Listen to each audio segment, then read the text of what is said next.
I think we might get started in a moment. I know there's a busy car park out there. There was me saying to everyone, there's plenty of car parking spaces, and there's not, people are parking down the road. So there was a few things going on in the hotel earlier, so that's why it's been so busy.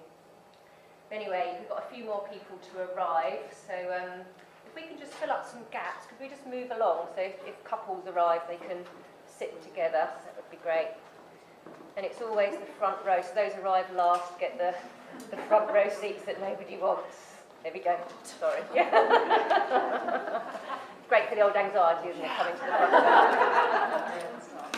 Anyway, welcome everyone to this evening. First of all, I'd just like to say congratulations for being here. As the subject of tonight's session is anxiety, I'm sure that a lot of us feel quite anxious coming into a room like this. There's 55 strangers facing you as you walk in. It can be a little bit daunting, so well done for being here. Some of you may be here because you suffer from anxiety yourself. Some of you may be here because you're with someone that suffers from anxiety and you're here to support them, maybe a friend or a family member. Some of you may be here because you've got someone at work or a work colleague or someone at home that's too scared to come, and you're just going to take some messages back for them.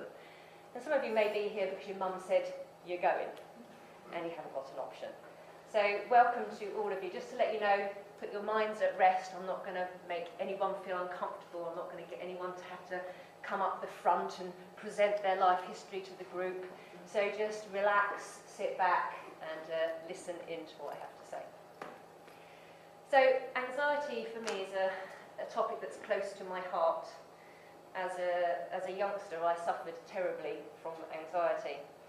I was a national squad gymnast, training 24 hours a week, having to leave the house at 7 o'clock in the morning, not getting home till 10 o'clock at night, and doing that 5 days a week. And it wasn't just the time that was stressful for me, it was the sport itself. Having to perform somersaults on a piece of wood the width of a postcard 1.2 metres above the ground was a pretty scary thing to do. So the sport itself, just training, was a frightening thing to do. Then competing was a completely another matter. And if I had a competition in the diary, hey, welcome, just come to it. Competing was a completely different matter. So if I had a competition in the diary 2 months in advance, I would fret for 2 months. And as this got closer and closer, I would get more and more anxious. So my sport was an anxiety side of my life, and it was the large part of my life. I came from a divorced home with a very autocratic dictator stepfather who used to frighten the life out of me. I spent most of my childhood trying to avoid him, and so at home it was pretty stressful. And then at school I was what would be known as a high achiever. I was a bit of a try-hard, and I just worked very, very hard to achieve the best results possible. More than anything, I just didn't want to fail. I had severe fear of failure, so I just put a lot of pressure on myself to be perfect all the time. So everywhere in my childhood was a melting pot, really, whether I was at home, whether I was at school, whether I was doing my sport, it was just anxiety. It was no surprise, really, where I developed a few symptoms as a result of it. Raynaud's by the age of 14, IBS by the age of 23, had my first panic attack at the age of 27, and by the age of early 30s I developed an autoimmune disorder which has only just recently been diagnosed.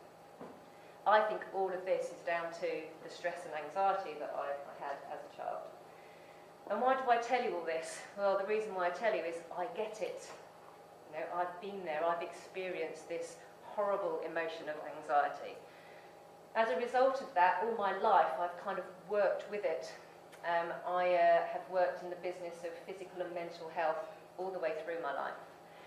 And one of the things that I got, the reason why I get so motivated towards it is after I finished my degree, I decided to specialise in a master's degree in physiology and psychology. And my thesis at the end of that was anxiety in gymnastics performance. So after that, I still worked within the sort of mental and physical health all the way through to this date. So I kind of understand where you're coming from.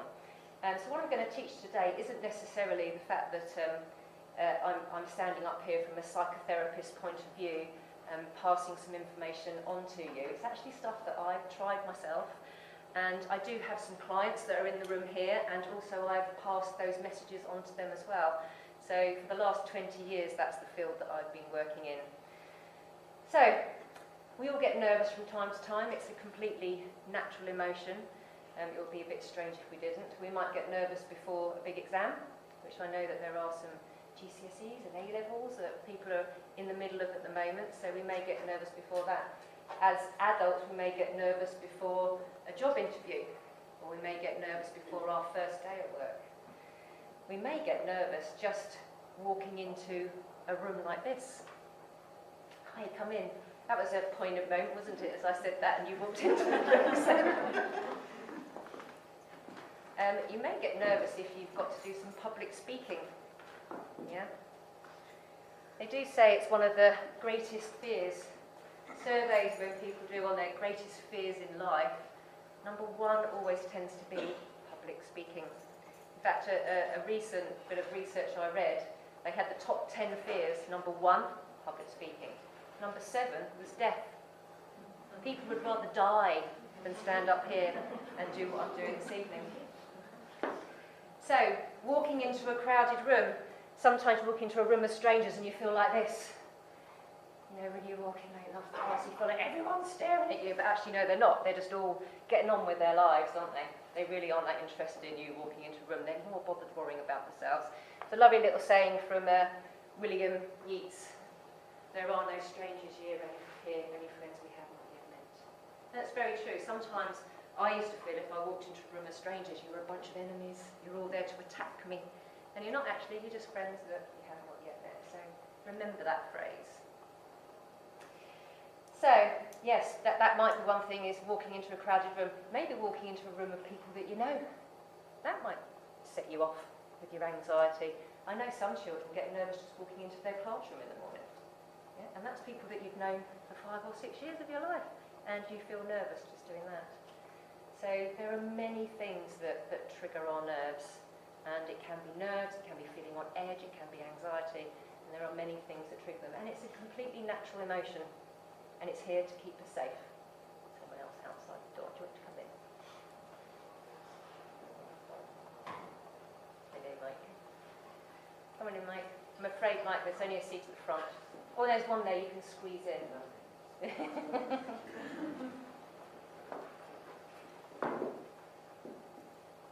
So, and it's on a continuum. You know, some of us will feel nervous for some things, some of us will feel nervous for other things. Some of us will feel very nervous, some of us won't get nervous at all. And it's on a continuum. And it's completely natural, and it's there to keep us safe. But, just have a look at some stats. Because there seems to be what psychologists are now calling an epidemic of anxiety. Why is this happening? Why is there this increase in anxiety in our world today? Just some stats from the NSPCC. This was last year's statistics. 1 in 10 5 to 16-year-olds will have a mental health issue. They're saying that 50% of all mental health issues begin before the age of 14 and 75% before the age of 18. So as psychotherapists and psychologists, we're sitting there thinking, why are we treating adults here? Because actually we should really be looking at children and looking at where it started, and can we do some kind of preventative strategies that are actually going to help children? Because actually it's when we move into adulthood the statistics get worse. So the NHS reported last year that 1 in 4 adults will have a mental health issue at some point in their lives. And with regards to these mental health issues, the number 2 mental health issues that we're all tackling are depression and anxiety, and the two go hand in hand. I've just put up there about CAMS, which is Child and Adolescent Mental Health Services. Some of you may be aware of. This is now busting at the seams. And if you go to see a GP and you've got a child that's got anxiety, it could take you up to 6 months, maybe even longer, depending on where you live in the country, to get an appointment. So for me, it's actually looking at preventative medicine, which is the way forward, really, and focusing on what can we do with ourselves in this current situation with adults and with children to help prevent this build-up of anxiety that we're all experiencing. And it's on the increase. And why? Why is it on the increase? Is it just because it's more recognised now? Are we just noticing it more? Are we just talking about it more? Or is there something else going on?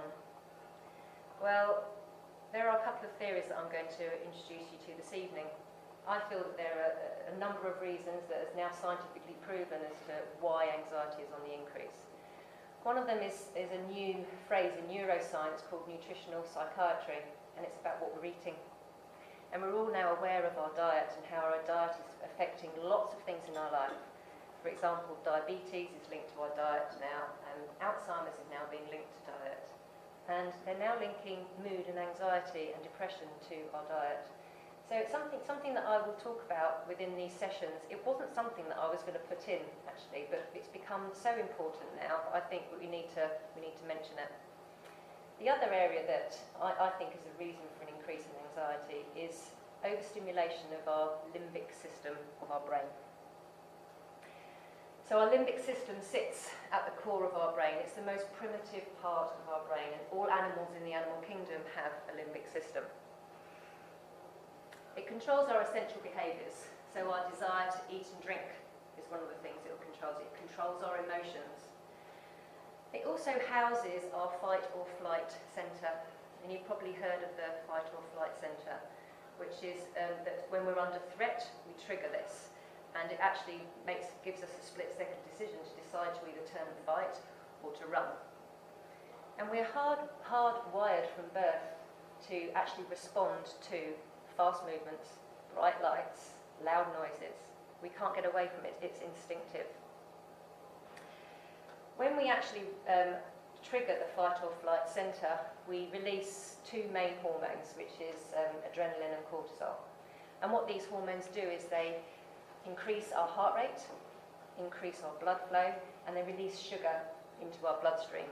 And the reason why it does that is preparing our body, preparing our muscles and our brain to either turn and fight or to run. The thing that cortisol also does is it suppresses a few things. So it suppresses our digestive system. The reason why it does that, because it sees it as not important in a fight-flight situation. You aren't going to be out eating. So it suppresses that. It suppresses the immune system. And it does that because it's no need to have your immune system working while you're in a fight-flight situation. The other thing it does, which I found out recently, which is quite funny, is that it actually suppresses speech, because it sees speech as something that's unimportant in a fight or flight situation. And that is why people's fear of public speaking is right there, because you feel that you stand up here, you look at the audience and you go blank. Yeah? That's cortisol. That's cortisol that takes your speech away. Is it a good emotion? Well, it is a good emotion, because if we didn't have it, we wouldn't have survived. It's what keeps us alive. Yeah? It's also what makes us prepare for life. Yeah, that little shot of adrenaline we get thinking, oh my God, I must get organised for this. That's a good thing, because if we didn't have it, we wouldn't get prepared for anything. And also, it makes our children revise. Yeah? That little bit of cortisol and adrenaline running through their system thinks, oh, I've got this tomorrow, I better get down to it. Yeah? So it is a good emotion. But it can also be a bad emotion. And it becomes a bad emotion when it starts to affect us negatively. And one thing that will affect is our performance. Yeah. So you might find there are some children that are very bright, but they can't perform in exams. And it's because the nerves get so much for them that they cannot even think, their mind goes blank. It might affect sporting performance, particularly in fine motor sports. That's something that I got affected in gymnastics, because it's a fine motor sport. And when you're trying to balance on a beam and shaking all over the place, it's very, very difficult. So if it affects performance, then obviously it can be negative for us. It can also affect our choices. There's something called fear of failure. And sometimes if we think that we aren't going to be good enough, we just don't try at all. Yeah? So it limits our choices. Imagine if you knew that you couldn't fail, if you thought that failure was an impossible thing. Imagine what different things you'd do with your life if you knew that you couldn't fail. So that fear of failure affects our choices and our decisions on who we want to be and what we want to do with our lives. And there is now something that's being diagnosed as general anxiety disorder, GAD, which is just feeling anxious all the time for no reason at all. Yeah? And this is where we're seeing elevated levels of cortisol in the bloodstream. And people are just feeling anxious and they don't know why. So where's it come from? The first Homo sapien, I think, was discovered about 300,000 years ago.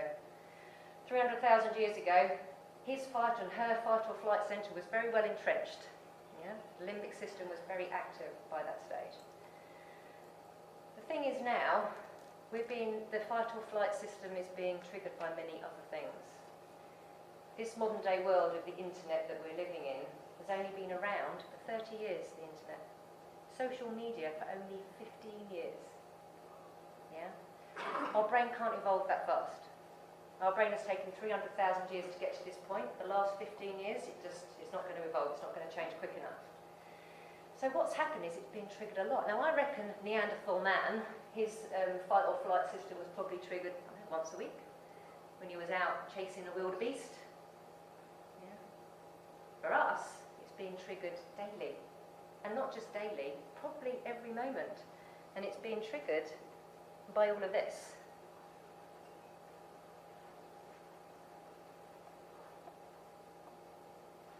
Now, I don't want to go into the details of social media, that's always in the news, and we all know the pitfalls of social media. But the thing is that is our phone, our device, and it is pinging constantly. And it's that thing of, do we reply to it now, or should we just put it down? And if it's not pinging, we're thinking, am I not popular enough? Why is no one sending me any messages? So this device of ours is triggering this anxiety within us. Online gaming. I have a son that's slightly addicted to this. It is so exciting, but it is triggering that fight or flight centre. When you think our brains are hardwired to respond to fast movements, bright lights, loud noises, they're sitting there with headphones on, they're loving it, they're getting that big dopamine high. Yeah? But it's triggering that fight or flight centre. The movies we watch today, the special effects, the 3D movies, our brains aren't programmed to see stuff like that. That's affecting us. YouTube, Netflix. Academic pressure, well, how different that is today to what it was in my day. And it's funny, when I speak to some of my patients who are in their 60s and 70s, they say, what is it with the youth today? Why are they so anxious? It's no different. I mean, it was much more stressful in my day, and I'm thinking, you have no idea. No idea the academic pressure that these children are under, because the schools will have to achieve, so therefore they're expecting the children to all have to achieve. And you find now that they're going for an interview, and there are 500 applicants for one job, and they have to go through a string of interviews to be able to get that job. My mum was born in the 1940s.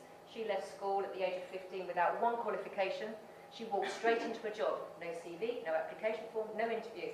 She was staying in that job for a week. By Friday, she was a bit bored of it. She thought, oh, I'll have a notice in. I'll start a new job Monday. And she did. No application form, no interview, no CV. Yeah? It was a different world. Now, this pressure that the children are under is extreme. Crowds and competition. Well, our population, if we look at the population in the 1950s, 50 million people in the UK. Now we're knocking on the door of 70 million. Competition is out there. We're all competing against each other for these positions. Yeah? That has also increased the crowds. There's more people. There's more noise because there's more people. There's more clutter. We have so many things that we don't need. And all this clutter is triggering our fight-flight centre. Brands. Brands have a lot to answer for, as well as global warming. Traffic. More traffic. All these things are on the increase, and they're all triggering our fight or flight centre. So it's not surprising that we're under so much pressure. Not really surprising that anxiety is on the increase in this modern day world. So, let's just have a little look at some of the research out there. The thing is, this is here to stay. The internet's not going anywhere, and until the government get a grip on it, which probably won't be for at least a generation, it's going to only get worse. Just a little bit of research to cement these facts. So adolescents are waking with elevated levels of cortisol. Yeah, this is a generalised anxiety disorder. So they have more cortisol in their bloodstream. What's happening is when you feel anxious, you release cortisol and adrenaline, that then should come out of your system. And it's not. It's staying in their system because they're being triggered all the time. So they've got this constant level of cortisol. Taking a break from social media for just 5 days reduced cortisol levels. So this latest piece of research that came out from Oxford University saying that social media is not having any effect on our children's mental health, I struggle to understand that. Yeah, well, we can see that actually it has a direct link to their stress hormone in their body.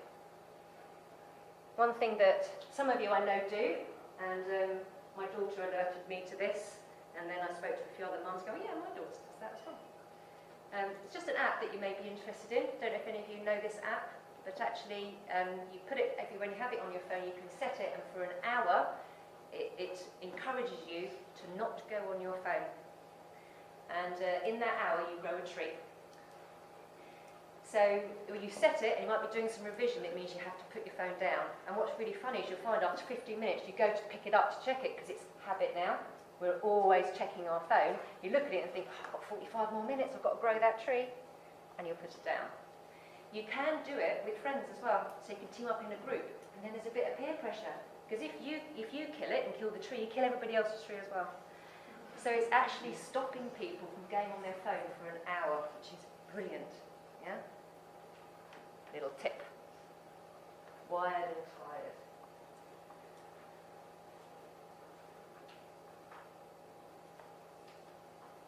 So they're now saying that it's inducing this fight or flight centre to our brain.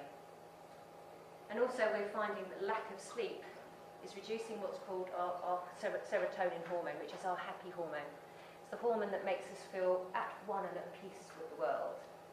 The thing is, when we don't sleep enough, we reduce our levels of serotonin. And now children and adults are sleeping less and less for a number of reasons. Social media, and the fact that we're always online trying to catch up with the latest info. Or we're on Netflix, and we've become addicted to the programme, and it ends on a cliffhanger when you've just got to start the next episode. So we're all staying up later and later. They're saying that adults should sleep between 7 and 8 hours a night, children and adolescents between 8 and 10 hours. And if you aren't getting that, you're going to have reduced serotonin levels, which is only going to contribute to your anxiety. One other little tip, turn your devices to night shift. So if you've got an Apple phone, I know you can switch it to night shift. What this does is it takes off the blue light. So you've all heard of the blue light. As it gets darker outside, naturally as cavemen, we would very slowly start to release melatonin into our system, and that makes us feel sleepy. The thing is now, we've got lots of things that are interrupting with our melatonin production, with all these lights that are around us, and one of them in particular is the blue light on our screens, which is stopping us releasing melatonin, so when we switch off the device, we're still wide awake. If you put it to night shift, it actually takes down the blue light, so it actually helps to release our melatonin levels. Diabetes has a link to stress as well. So, why is this? Well, it seems quite obvious really that when we release adrenaline and cortisol, we release sugar into our bloodstream, and that is there for energy. But the thing is now we aren't turning to face the saber-toothed tiger or run from it, we're just sitting with it. So our blood sugar levels are increasing as a result of stress.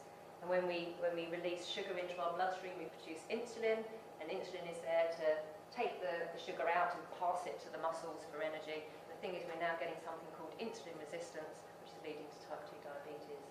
And though type 2 diabetes is also linked to nutrition, there's also a direct link with type 2 diabetes and stress. One thing that's also interesting with regards to our limbic system is the difference between us. So, the psychologist by the name of Jerome Kagan in 1989 did a fantastic experiment with 500 babies. And he got 500 4-month-olds into a room, and he subjected these babies to different stimuli.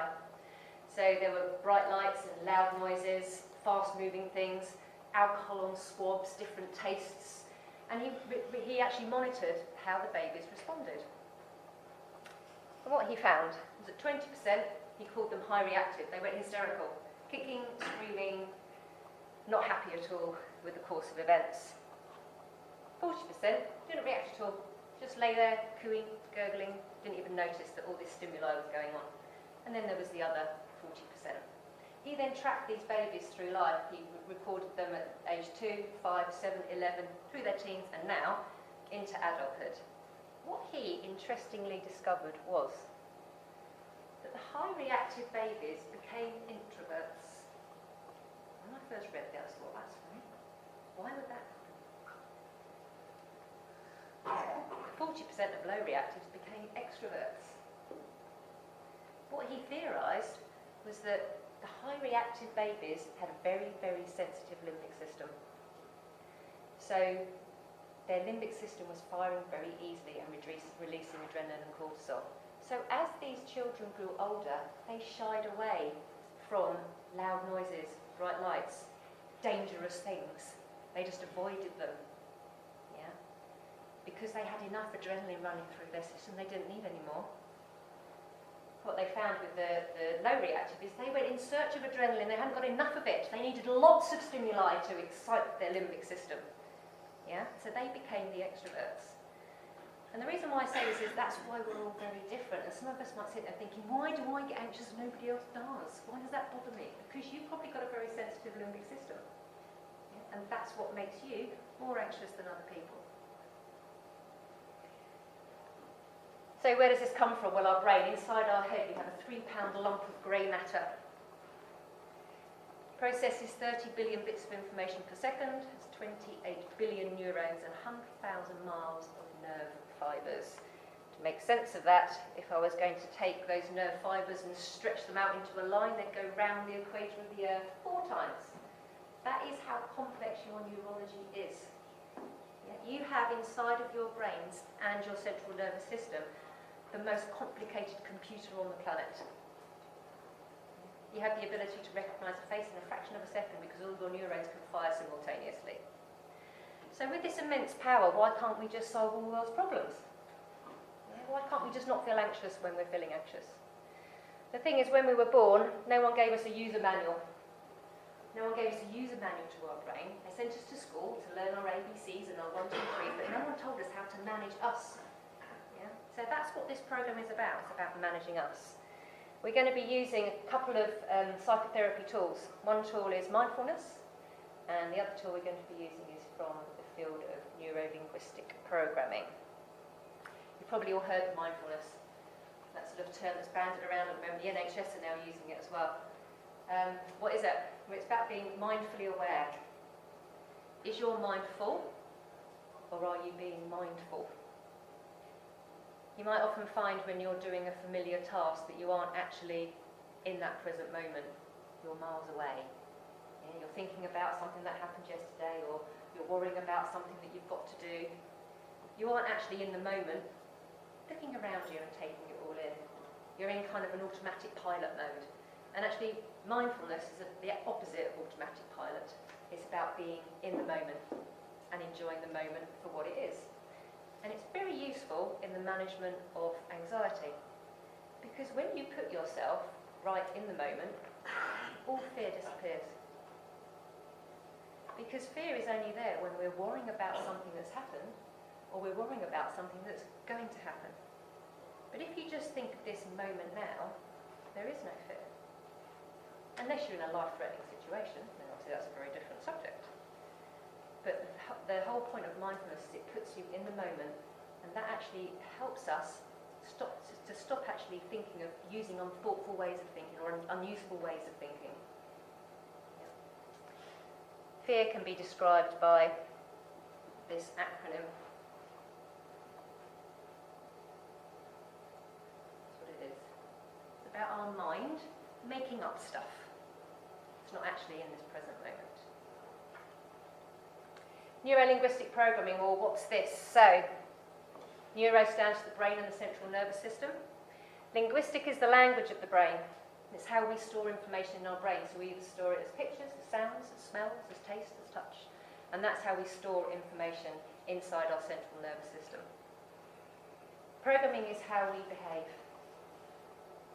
So as a result of all our experiences in life, we have stored all that information in our central nervous system, in our unconscious mind.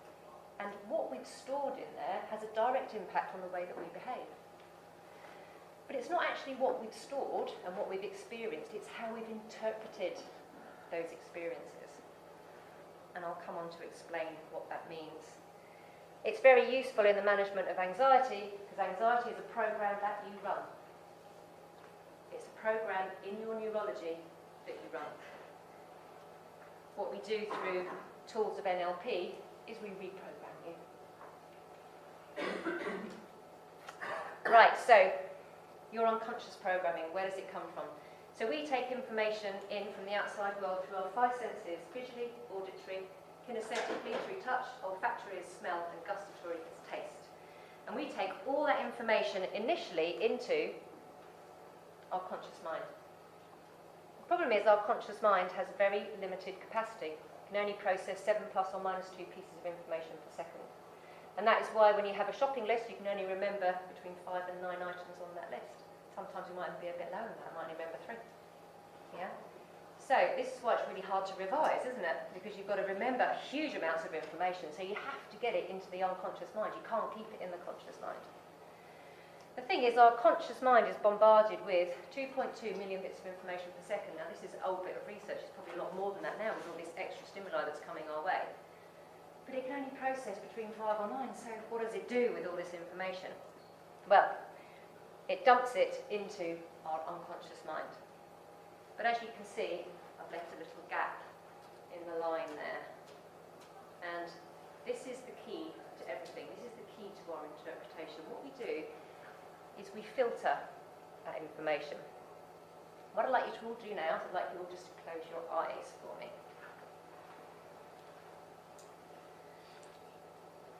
And I want you just to think inside your head, don't shout it out loud, but what is the colour of the carpet in this room? What are the colour of the walls? What's the colour of the curtains? How many lights are there? How many doors are there to the room? And how many windows are there? And what's the colour of the chair that you're sitting on? Okay, you can open your eyes and have a little look, see how well you did. Anyone get 100%? Errors? Do you find that you change things, like change the colour of the chair, or change the colour of the carpet, change the colour of the curtains, or add things? You know, you might add an extra door or add an extra window. So we do things to the information that's coming our way because we can't process it all. First thing we do is we delete. So we delete a lot of information that's coming our way because we can't process it all. The next thing we do is we distort. We make it up. Yeah? We invent it. And then we put it into our unconscious mind. There was a great program by Sir Robert Winston a few years ago called Child of Our Time. I don't know if any of you watched that. So in 2002 he did this program. He did a fascinating bit of research where he got a group of mums together, about 10 of them, and he got them to go through a photo album of them as a child, and he'd put the photo album together. Unbeknown to all the mums, he doctored one photograph and he'd superimposed a picture of them in a hot air balloon ride with their dad at the age of 7. And none of them had been on a hot air balloon ride. But he'd just put this photograph in. So they're all going through their album saying, oh, that's my first day at school, that's me with my sister, and then they all came across this photograph and they all went, that's amazing, I've never been on a hot air balloon ride, I don't remember that. And Sir Robert Winston said, well, you must have been, because it's in your album. She said, oh, that's amazing. A week later, he brought them all back, and they went back through their photo albums, and they all came to this picture again. 50% of the mums made up the story of the hot air balloon ride, where they took off, what they saw, where they landed. They invented a memory. Yeah, that's distortion. Yeah. We all have this ability to distort. It's what makes us creative. The best musicians, artists, all have that amazing ability to distort. And so do we. Yeah, we distort information. What allows us to dream about our future. It's what allows us to reinvent our past. Third thing we do is we generalise. So we base our current experience on previous experiences. And we make assumptions about the experience that we're in. The worst thing we do with generalisation is we take one event from our past and we base the rest of our life on that event. So at the age of 5, you're told you're not very good at maths. And then maybe someone else might have mentioned it, you might have heard your mum and dad talking about it. The next thing you know is you think, well, I'm not very good at maths then, am I? and then you believe that to be true, and then that's what you do for the rest of your life. That's generalization. So, we do all of that before we then dump it into our unconscious mind, where we store all our memories as pictures, as sounds, as smells, as tastes, as touch. But what we need to realise is that these two do not equal each other. What we experienced out here isn't actually what we've stored in here. It's just our interpretation of events. And that is why you experience an event sometimes and the next day you argue about what happened in that event with someone. We didn't do that. Yes, we did. No, we didn't say that. Yeah? And the reason why we do that is because we all filter information differently. So we all delete different things, we distort differently, and we generalise from different events. And then we store it into our unconscious mind, where we store it as memories, our emotions, our habits, our beliefs, and our values. They're all stored in our unconscious mind. But what's interesting is the situation gets a little bit muddier because we play Chinese whispers with ourselves. So if I was going to ask you now, where did you go on your last holiday? Before I asked that question, it wasn't in your conscious mind, because your conscious mind has this limited capacity. It can't keep it there all the time. But very quickly it says to the unconscious, come on, give me the memory trace. And up pops the memory to the conscious mind. So the conscious mind can now relive the holiday in pictures, in sounds, and smells, and taste and touch. But once it's relived the experience, it can't keep it there forever because it has that limited capacity. It has to put it back into the unconscious. But it doesn't put it this way. Oh no. It puts it this way. So it filters it further. So by the time you've relived an experience 4 or 5 times, it's nothing like it was when you actually experienced it. It's just your interpretation of events. So now you're all sitting there thinking, what did I really do in my life? Did I really do that or did I not? Just your interpretation. So, the trick here really is in the filters. And I'll explain why. Because it all depends on what we're paying attention to. How are we interpreting the events outside of us? Because it's not actually what happens here that's important. What your mum says to you, or what you do in life, or what you experience in life, really has nothing to do with how you react in that situation. How you react in that situation is what you put in there, is what you stored in your unconscious. Yeah. So it's down to how you're interpreting information. Are you deleting all the good things that happen to you and just remembering all the negative things? Are you distorting information negatively, or are you distorting it positively? Are you generalising from negative past events? Are you generalising from positive past events? Because whatever you're doing at that interpretation centre, at that filter centre, is what you're storing in your unconscious mind. And when you're under pressure in a situation, you react unconsciously. You have no way of changing that reaction. I'm going to put a word up now. And I want you to read it. I don't want you to shout it out. I just want you to read it. Okay? Here it comes. So, hands up if you think that says opportunity is nowhere. Show of hands. Okay? And who thinks that says opportunity is now here? Nice. Don't get offended. It's a metaphor. When I first read that, I was a bit embarrassed because I read it as opportunity is nowhere. And I thought, oh no, I'm a negative person. But what are you paying attention to? Are you paying attention to the positive? Are you paying attention to the negative? Because whatever you've stored inside your unconscious mind is what's going to have that direct effect on your behaviour. You see, when you're under pressure in a situation, what comes out is what's stored on the inside. If I was going to take an orange and squeeze it, apply pressure, what would come out would be the juice. And it's the same with you. If I'm going to put you under pressure in a situation, a threatening situation that's there to trigger the anxiety, what will come out will be the anxiety.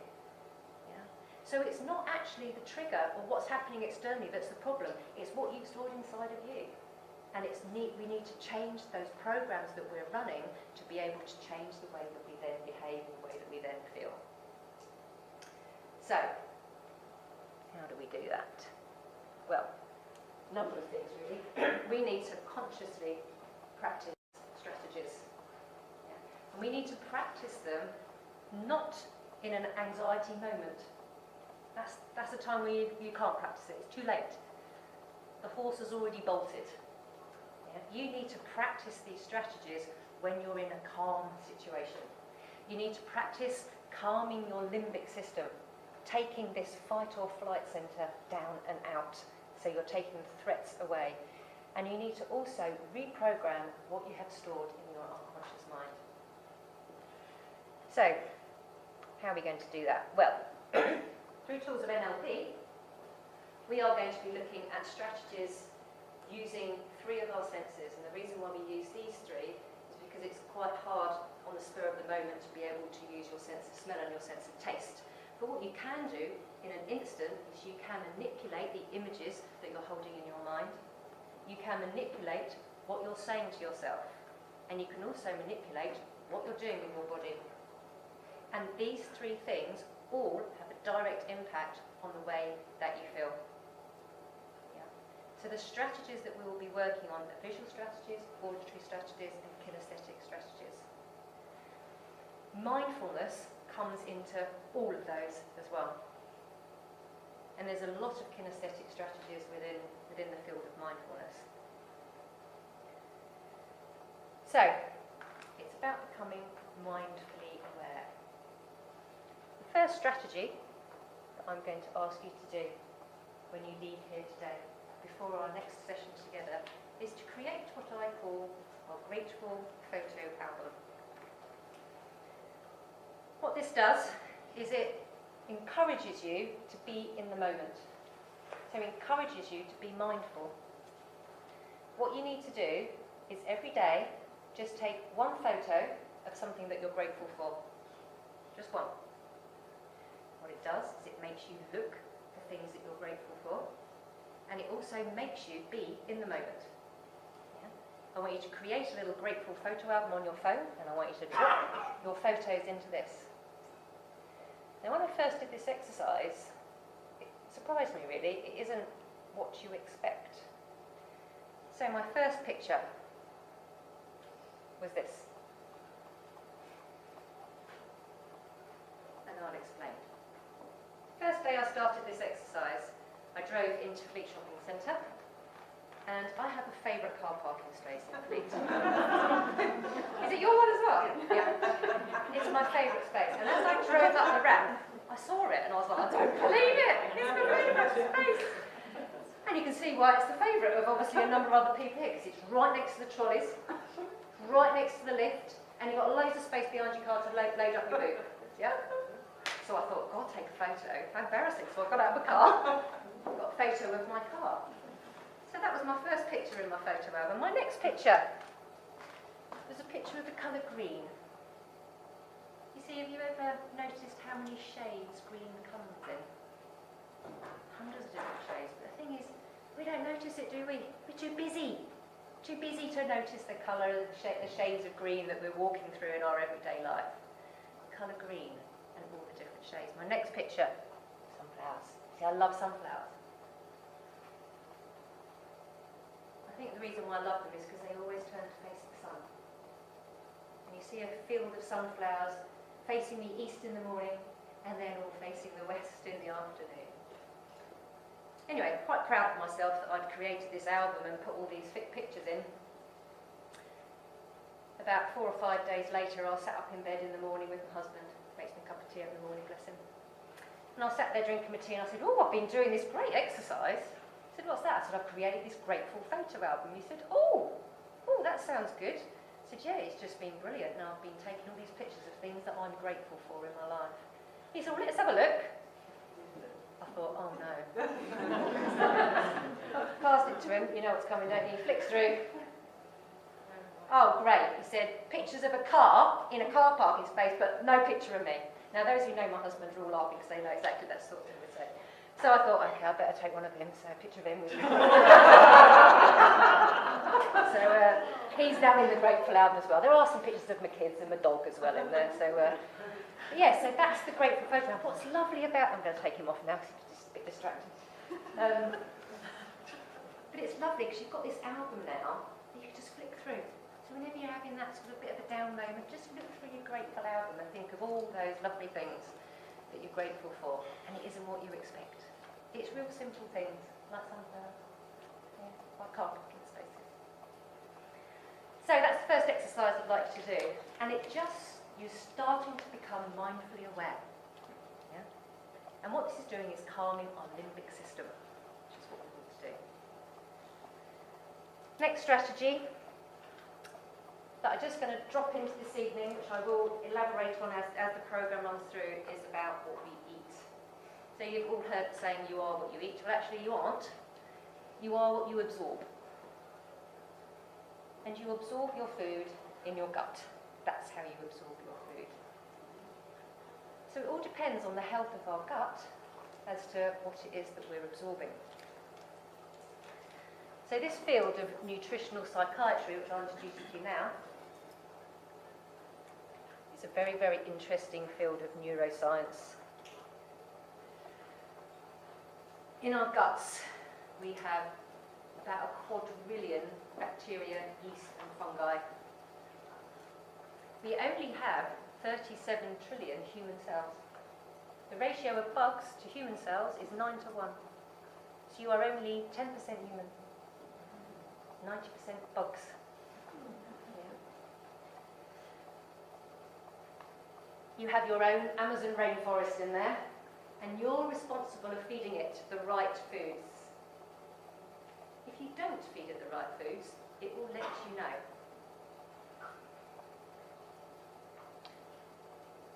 These bugs break down our food. They break down our proteins into amino acids, break down our fats into fatty acids, break down our carbohydrates into glucose, so that they can all be passed nicely into the bloodstream so the bloodstream can deal with the nutrition that we put our way. Unfortunately though, these bugs are very, very vulnerable to damage. Damage from our diet. And we know that our diet has significantly changed over the last 50 years, there is no doubt about it. And this is affecting our gut bacteria. Damaged by antibiotics, very damaged by antibiotics. And the thing is, antibiotics is now in our food chain. So even if you aren't taking a course of antibiotics, you'll be eating it in your meat and in other things. Yeah. So these antibiotics are damaging the gut bacteria. Environmental toxins, what we're breathing in, all the chemicals we're using in our house, all the chemicals we're putting on our bodies. Do you know, like your hair shampoos and all your creams, they will have chemicals in that get into your bloodstream quicker than if you were eating them. They get absorbed. Yeah. And the other thing that's affecting our gut bacteria is stress. It's killing off all those little critters that are running around trying to do the job of making us healthy. A bit of research that I read last year, during exams, students' gut bacteria is reduced by 50%. Yeah? The stress is actually affecting our gut bacteria and making us unwell. If your gut bacteria is damaged, it will show up in a number of ways on your skin. Acne, rosacea, eczema. They all are a cause of our gut bacteria being damaged. It will show up in your tummy as IBS. It will show up in your joints as achiness and stiffness. It will show up in your nervous system in fatigue. And it will show up in your brain as anxiety. The reason why it has a direct link to our anxiety is because 80% of our serotonin is made in our gut. So if our gut isn't being fed the right things and we're damaging our bacteria, we aren't producing enough serotonin. And if we aren't producing enough serotonin, our anxiety is going to sky. Yeah. So that's one of the reasons why this nutritional psychiatry is linked to anxiety. They're now talking about this gut-brain axis. In our brain, in our gut, we have more neurons than we have in the rest of our peripheral nervous system. They call our gut our second brain. And there's a direct link, communication between our gut and our brain. And that is why sometimes when you feel anxious, you feel it in your stomach. It goes there immediately. The thing is, nervous impulses aren't like the blood. Blood flows in one direction. Nerves travel both directions. So it makes sense that if your brain can have a direct link to your gut has a direct link to your brain. So if your gut is unhappy, so will your mood be unhappy. And your anxiety will skyrocket because your gut is unhappy. So my one tip to you, just to get you started, is to eat lower glycemic index foods. Now this isn't just about eating less sugar, which we all know is bad for us. Glycemic index is a measure of how quickly sugar gets into our bloodstream. It's measured on a scale of 0 to 100. So glucose is 100. And it's interesting when you actually start looking up foods and their glycemic index as to how shocking some of the foods are that's in our food chain that we're eating that's actually being produced as sugar very quickly into our bloodstream. To find the glycemic index out, you can look it up on glycemicindex.com, a RIPA website that tells you all that information, actually managed by an Australian university. Harvard University also have their own glycemic index information, or you can just Google glycemic index of whatever it is you're eating and you can find out what it is. The recommendation is to have glycemic index of 55 or less, foods that are 55 or less. You will find this incredibly difficult to achieve, and I'll show you why. White rice has a glycemic index of 73. Brown rice, 68. Wholemeal bread, 74. Sugar is less than all of them at 65. Yeah. So some of the foods we are eating naturally in our own day, we think it's healthy. We think brown bread or wholemeal bread is healthy for us. It actually is quite high in sugar. Gets digested very, very quickly into glucose, and we're going to get a spike of sugar in our bloodstream. But also, sugar is one of the most toxic things for the bacteria in our gut. So just start revisiting what it is that we're eating. One thing that's also interesting is white potatoes. It's a very, very high glycemic index. That's why everyone's saying, have sweet potatoes, because they definitely have a lower, even though they're sweet potatoes, they have a lower glycemic index. Yeah. What you might look at on your food packaging is, on the food labels, it tells you out of 100 grams how much fat there is, protein, carbohydrate. It breaks the carbohydrate down to of which sugars are. You need to try and keep your sugars down to around, I would say, about 10 grams per 100 if you can. So we're looking at about 10% simple sugars in our food. The NHS recommendation, anything above 22.5 grams per 100 is high in sugar, and anything below 5 grams is low. So I tend to try and aim for around 10 grams. You try and find a cereal that's under 10 grams of sugar per 100 grams. Very, very difficult. I've found about 3 on the market, and they are shredded wheat, porridge, and amazingly, Rice Krispies. What sugar in Rice Krispies? But you think, granola, whoa, so high in sugar unless you get the real low sugar version. Special K, whoa, so high in sugar. Higher in sugar than Rice Krispies. So, have a little look at that. So that's the other tip, really. So this regards to you releasing and helping to solve your anxiety is really, it's a journey, it's not a destination. You don't suddenly land there one day and go, yes, I'm anxiety free and happy for the rest of my life. No, it's not going to work like that. It's a journey, and it's a process that you're going to go through. So I'd like your journey to start with these 2 strategies, your grateful photo album strategy, and just looking at the GI of your foods, oil and sugary drinks. I just wanted to put that on the end there, because they're one of the worst. Yeah. And this is just, even all your fruit juices, they're so high in sugar. And they really spike our blood sugar levels because you don't have to even digest them, they're just straight into our system. Yeah, so be very aware of your sugary drinks. Coming towards the end now, so just wanted to mention the next sessions where we're going to be covering things and what we're going to be doing. Kinesthetic strategies will be our next session. So the next sessions will be very different to this one. This really was an intro, so you get a picture as to where you've come from and why you're here and what you now need to do to help solve the problem. The next sessions will be all about strategies that you can walk away with. And I'll be giving you the kinesthetic, there are about 8 or 9 strategies that session alone. Obviously you won't need all of them. There might need one, there's one that works for you, and that's the one that I want you to take away. Auditory strategies, That will be a lot to do with language and language patterns. I think do not miss that one. That's probably the most powerful out of all of them. It's what we say to ourselves, because we are our own worst enemies. We talk to ourselves how we would never talk to anybody else. And finally, visual strategies.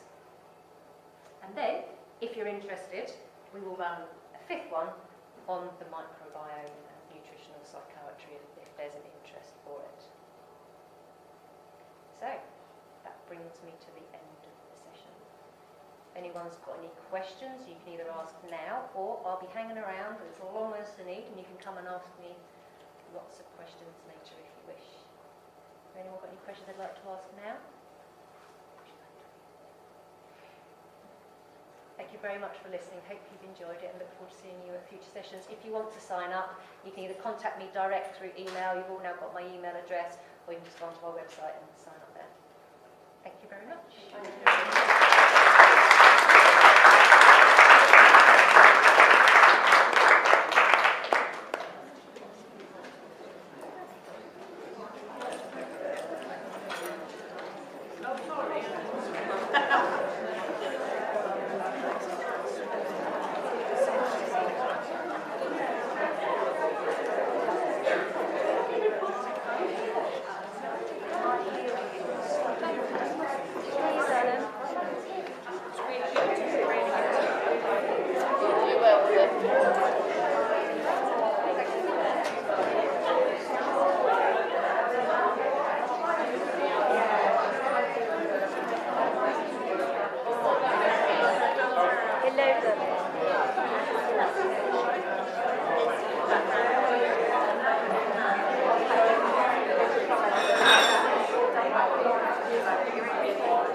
Can we pre-book now, or do we have to do it online? Yes, you can just book it online if it's easier. Or if you've got cash now, then I can take cash now. Oh, no, just do it. Okay. Do it online, or you can do a bank transfer if you prefer to do that. Just send me an email if you want to do it by bank transfer. Okay, yeah, we can do that individually then, can't we? Check our dates. Right, thanks, Annie.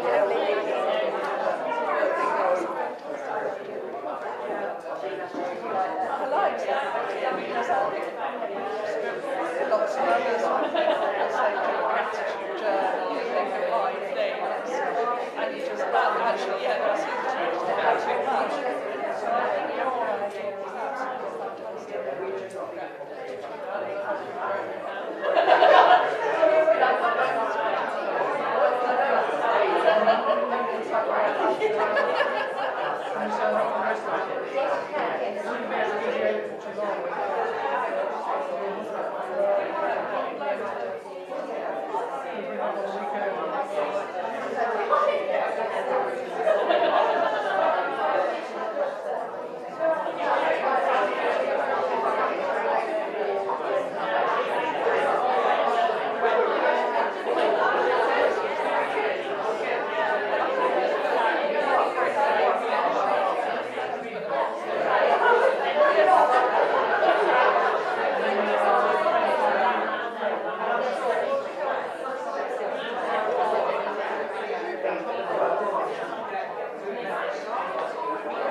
to stop that.